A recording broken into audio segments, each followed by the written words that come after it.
भारत और यूरोप का साथ आना अमेरिका के लिए एक बड़ा झटका है और अब दोनों देशों की ऐतिहासिक डील को देखकर डोनाल्ड ट्रंप के करीबी और अमेरिकी ट्रेजरी सेक्रेटरी स्कॉट बेसेंट ने यूरोप को सीधी चेतावनी दे दी।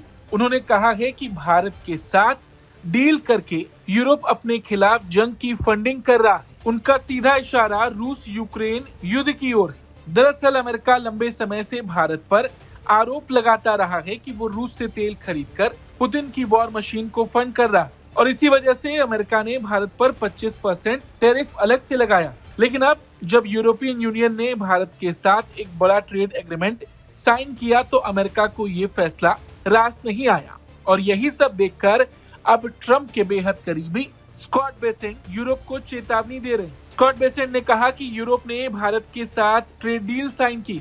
यूरोपीय देश असल में अपने ही खिलाफ जंग को फाइनेंस कर रहे हैं। ये बयान ऐसे वक्त में आया जब आज यानी 27 जनवरी 2026 को दिल्ली में 16वां भारत EU शिखर सम्मेलन हो रहा है। इस समिट में प्रधानमंत्री मोदी, यूरोपीय आयोग की अध्यक्ष उर्सुला वॉन डेर और यूरोपीय परिषद के अध्यक्ष एंटोनियो कोस्टा की मौजूदगी में कई बड़े समझौतों पर औपचारिक मुहर लगी। करीब 18 साल लंबी बातचीत के बाद तैयार हुआ ये free trade agreement mother of all deals माना जा रहा है। इसका मकसद भारत और यूरोप के बीच व्यापार को नई ऊंचाई देना है।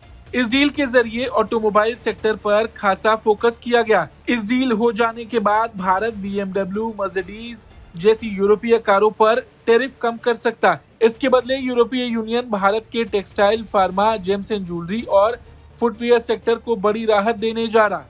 भारत की मांग पर कृषि और डेयरी उत्पादों को इस समझौते से बाहर रखा गया। हालांकि EU भारत के फाइनेंशियल और लीगल सर्विस सेक्टर में ज्यादा पहुंच चाहता है। ट्रेड डील के साथ साथ भारत और EU के बीच सुरक्षा और रक्षा साझेदारी पर भी सहमति बनी। इसमें समुद्री सुरक्षा, साइबर सिक्योरिटी और आतंकवाद से निपटने जैसे मुद्दे शामिल हैं और यही सब देखकर कहीं ना कहीं अमेरिका बौखलाया हुआ है और यही वजह है कि अमेरिका की ओर से अब इस तरह की बयानबाजी शुरू हो गई। इस खबर पर आपका क्या कुछ कहना है, कमेंट करके जरूर बताएं। ब्यूरो रिपोर्ट, भारत तक।